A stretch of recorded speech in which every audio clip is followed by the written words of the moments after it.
It's too quiet.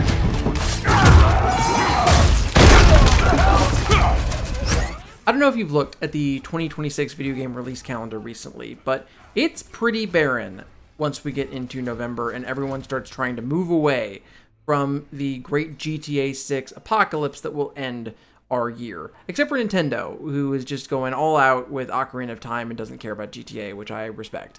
But everything else is going to come out between now, the end of August, when I'm recording this, and the end of October.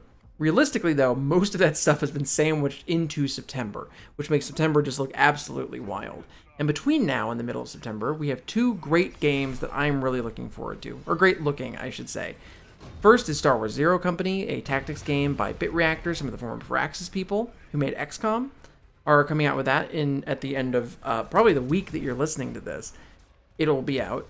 And then Insomniac's Wolverine game, which I've been really looking forward to for a long time, despite the fact that everyone and their mother is mad about Spider-Man 2 or something and doesn't want the game to be good. I cannot wait for it. I am excited for it. I liked Spider-Man 2, even if I don't love all the decisions they made around Venom, a character I like a lot. We'll get back to him in just a minute. In the time between these games, though, I have been looking for something to dive into that kind of scratches an itch of a tactics game, and I have found something. I have returned to something that I previously loved that ticks both boxes. It's got the tactics from Star Wars Zero Company, and it's got the Wolverine from Wolverine.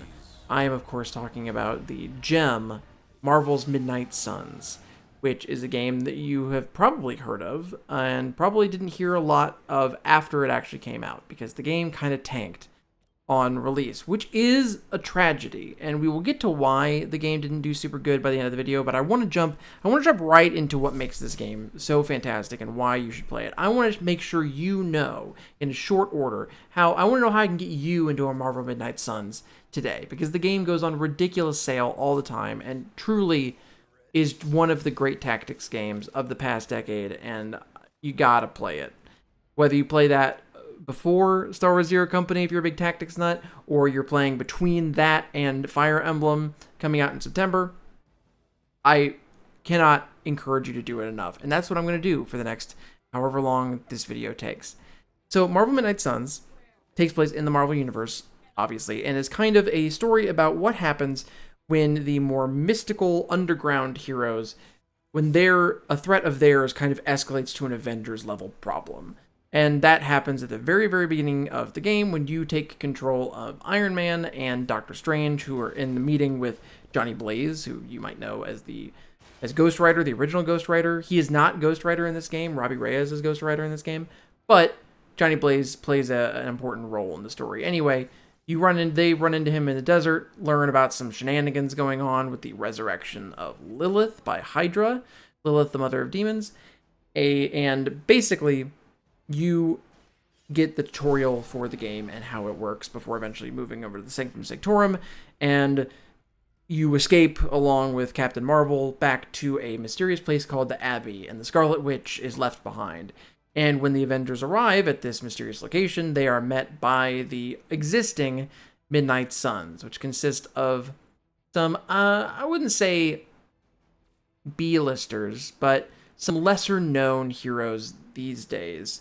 Certainly heroes that don't feature super prominently in the Marvel Cinematic Universe, for certain. So you've got characters like Blade, and Robbie Reyes as Ghost Rider, and Magic, the X-Men character, and then, there's even a more obscure character like Nico from The Runaways, who even if you're a Marvel fan, but haven't really read The Runaways, you might not even know who Nico is.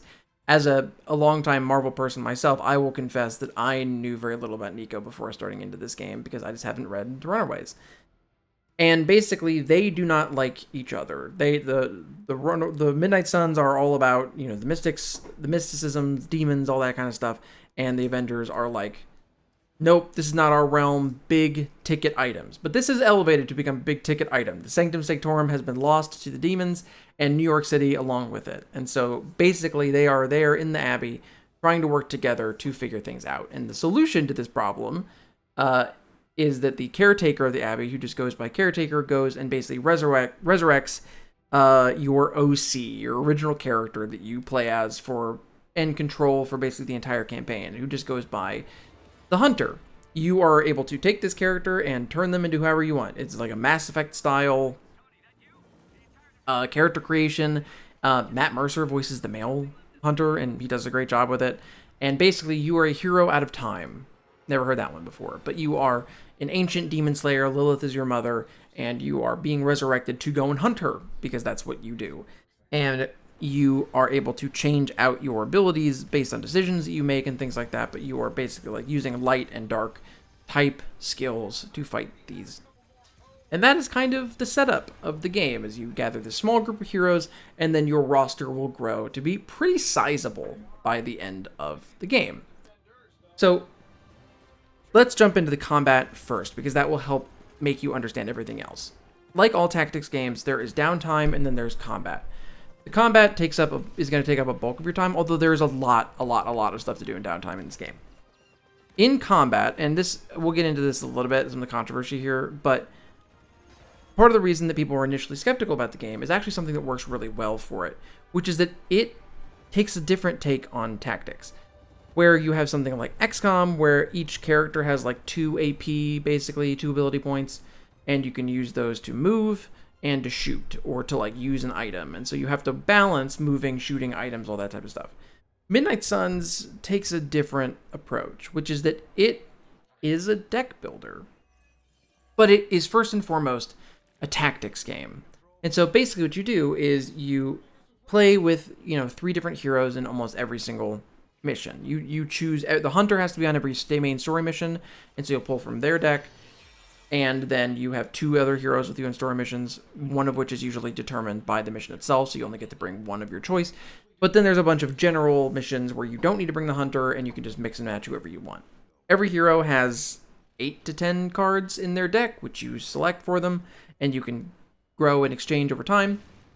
And those cards go together to form your deck, your hero deck, based on the 3 heroes that you have together. And it works kind of like a Slay the Spire type of thing, where every turn you will pull a certain number of cards into your hand, which is a stat that can get increased, or that certain effects can increase your hand size and things like that.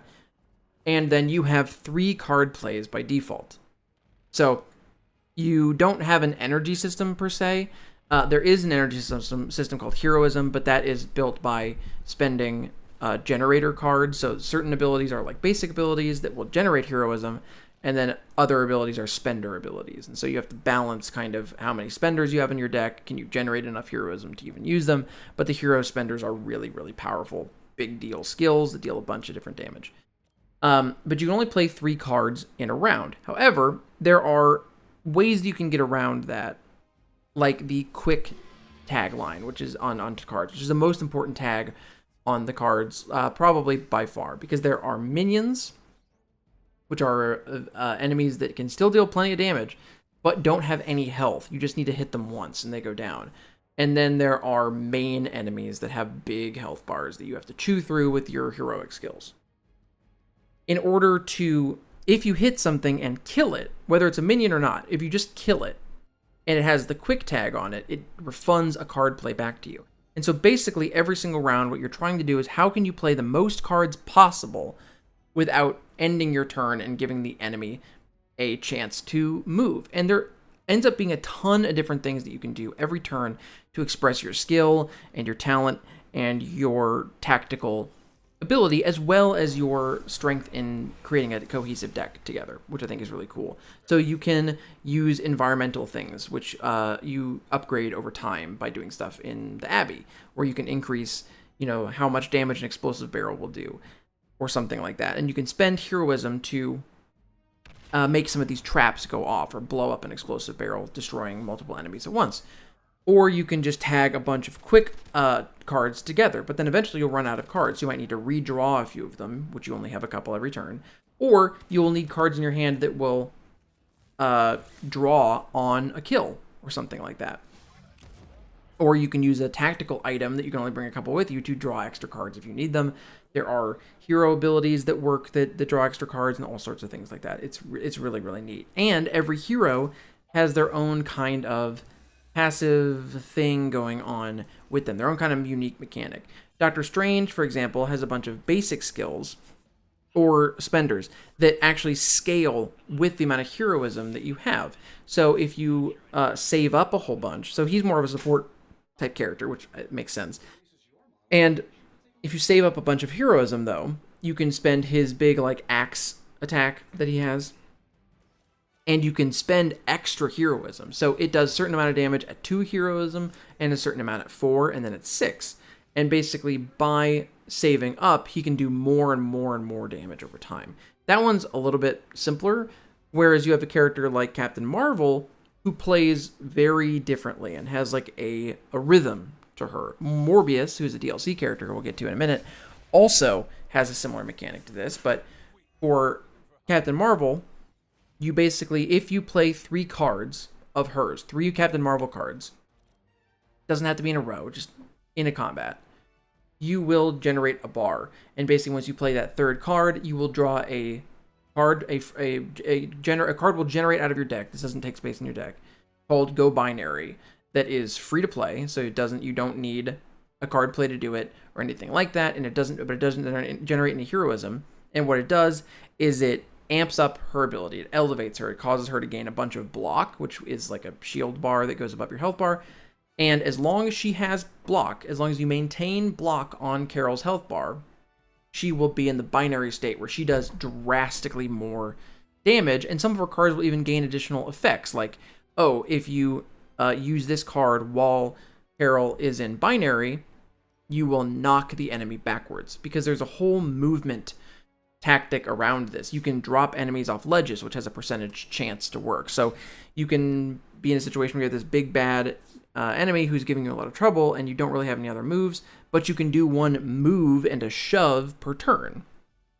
And so maybe you go, okay, I've done this many times on higher difficulties where you're like, I'm gonna roll the dice here, and I only have a 40% chance because this guy's health is pretty full to push him off this ledge. And if I spend this on it, I could save it. And you push him, and a lot of times it doesn't work.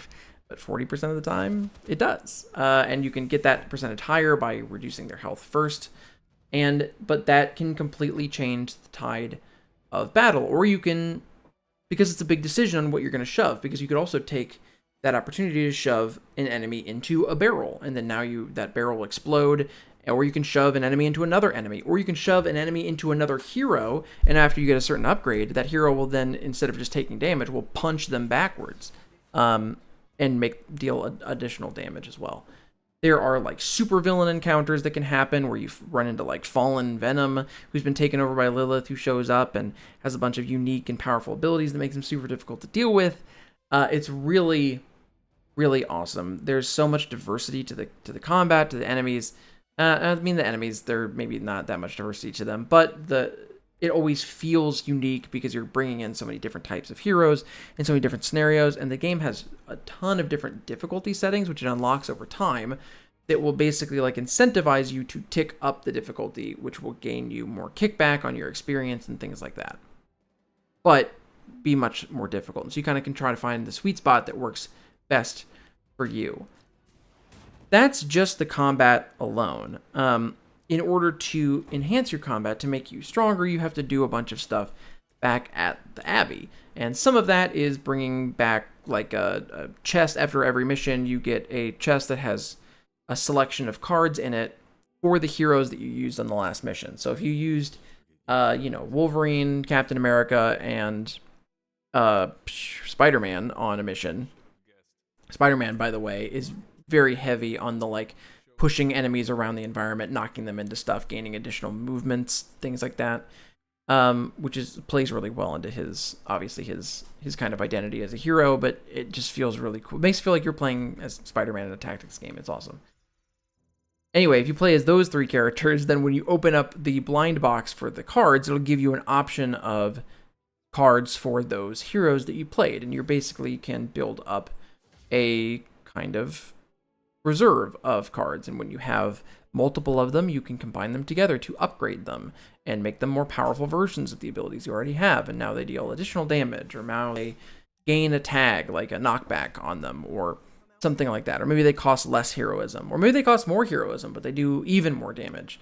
I think Deadpool has an ability like that. But you are upgrading these cards, you're upgrading the Abbey itself, and also you're going around and you're befriending the heroes in your company. And this gets a little silly, but it's like pretty fun.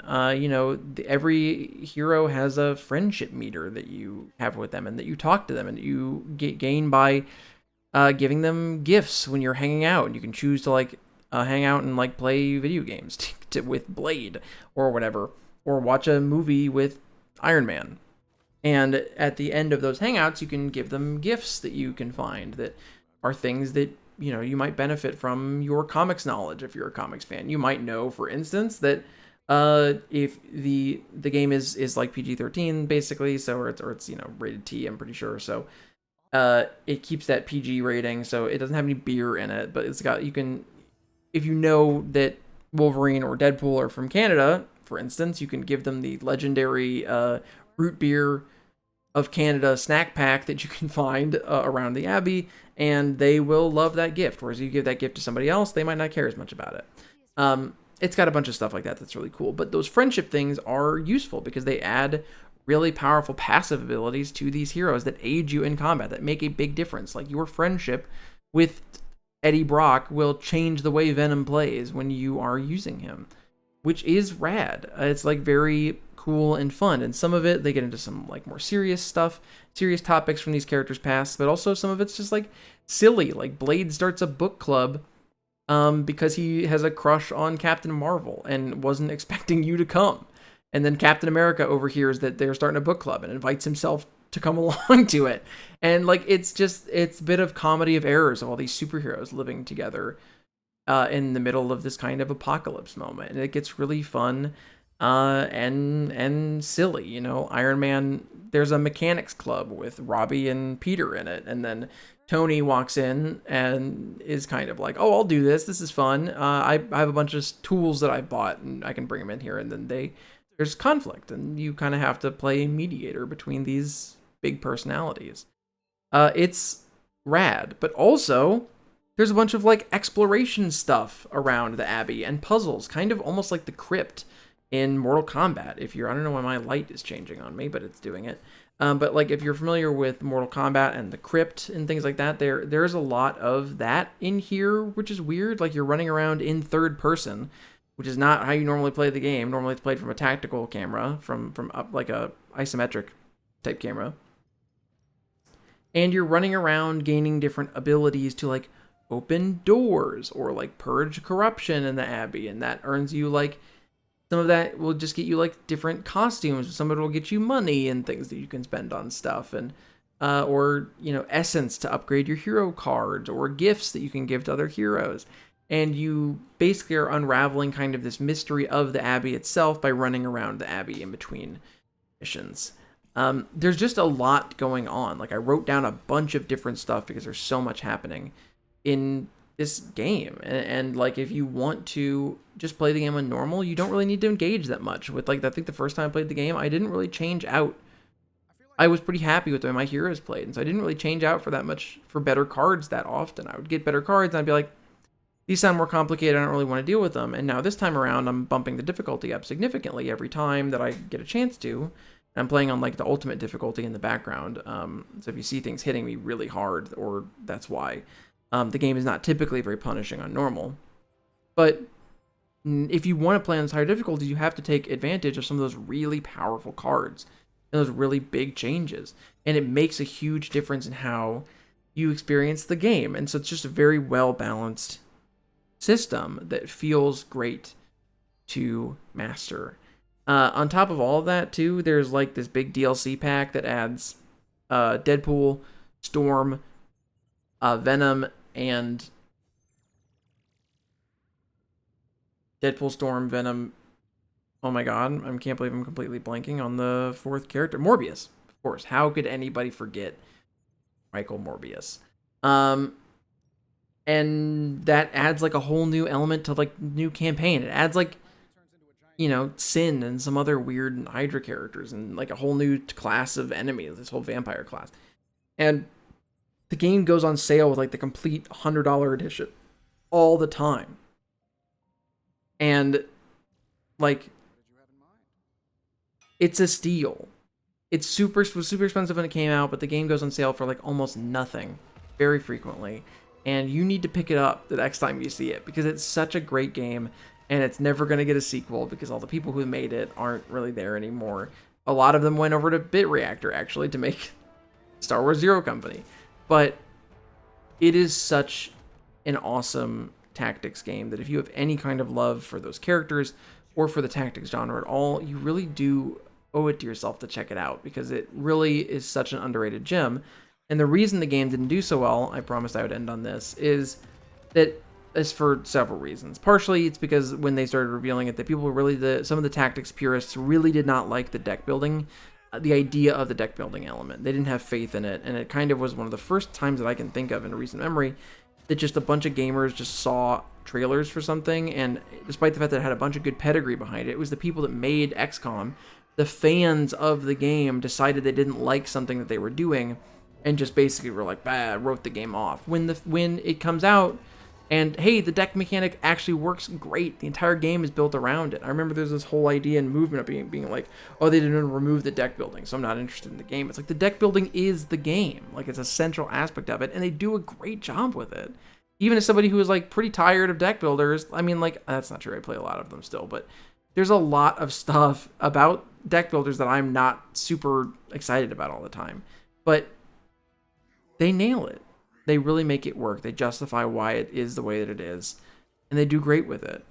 But people just didn't like that. But really the main thing going on it, some of it was some Marvel fatigue, but it really was Crystal Dynamics' Marvel's The Avenger game, which came out, you know, a little bit prior to Marvel Midnight Suns, and also to Guardians of the Galaxy, the Eidos Montreal game, which came out in October of 2021. And similarly did not sell very well because people felt so burnt by that Marvel's Avengers game that had so much potential to it, but just became a live service thing and just didn't, kind of fell to the wayside. And those games had such a negative impact on Marvel games that weren't from Insomniac for that period of time. And games like Guardians of the Galaxy, which I will make a video on later down the line, I love that game. It's so good. I reviewed it for Polygon. I absolutely love it. It's fantastic. You owe yourself to play it if you're a Marvel person at all.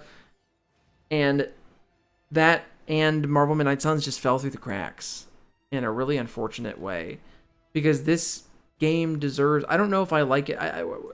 XCOM 2 War of the Chosen with the expansion I think is really, really close to a perfect video game. Once it's all said and done, it's really, really good.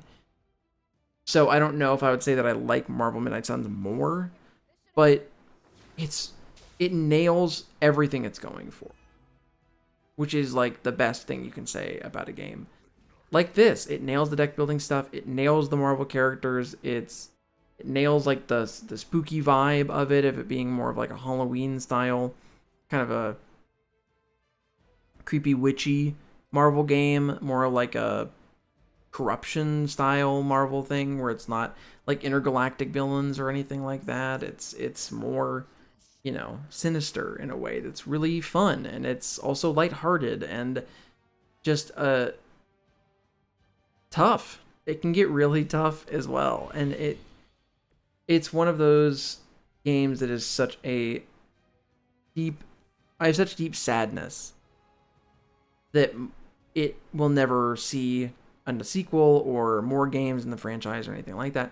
But more than anything, I am sad that so many people have not played the game. So you should fix that. You should go play Marvel Midnight Suns if you have not played it. If you've just heard of it, it's excellent. It's so good. Hopefully you've seen a bunch of different gameplay in the background, and you will see like there's a lot of interesting decisions to be made as it's going on, as you're picking cards and everything, and you're not even seeing the vast amount of really interesting and cool abilities and builds that you can put together for these characters as you're going into harder difficulties and things like that. So I just cannot recommend the game enough. I wholeheartedly suggest that you check it out the next time that it's on sale, or, you know, I like Firaxis, so if you want to buy it full price, go for it. but the game goes on sale like hardcore every time there's anything. So put it on your wish list or something, and the next time it comes up, check out Marvel Midnight Suns. It is the perfect. I'm playing it as we're watching through X-Men 97 right now and all the other old X-Men movies, getting ready for Wolverine, and it is the perfect kind of comfort blanket as we're moving into that window. And also it'll get you nice and ready for Zero Company, or be a nice fall off of Zero Company probably, as well as for Fire Emblem if you're a tactics head. So check it out. I think you will really enjoy it. Thank you so much for watching this video. A like and subscription would be super appreciated. Also, I would recommend you go check out my interview with Jason Schreier, who was on the channel just a couple days ago as the time that I'm recording this, to talk about StarCraft. I've got a bunch of stuff about StarCraft on the channel, so check that out. I think you will enjoy it. I'm getting very close to 1,000 subscribers here. I'm just under 200 at this point away, so I really appreciate the support and everything, and I will continue to bring weird hidden gems like this to you on occasion, while also dropping in my longer, more edited essays. So I appreciate you sticking around, and I will talk to you later.